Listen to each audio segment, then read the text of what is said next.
Cape Town Carnival is part of that village. In fact, it invites us all to be part of that village.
Oh man, today was a wonderful experience, man.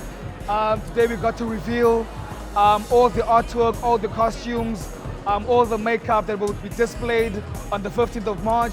It's been such an awesome experience, man. Got to perform with the dancers today. It's been WowZA, man. See you guys on parade day, man. Lovely stuff. WowZA!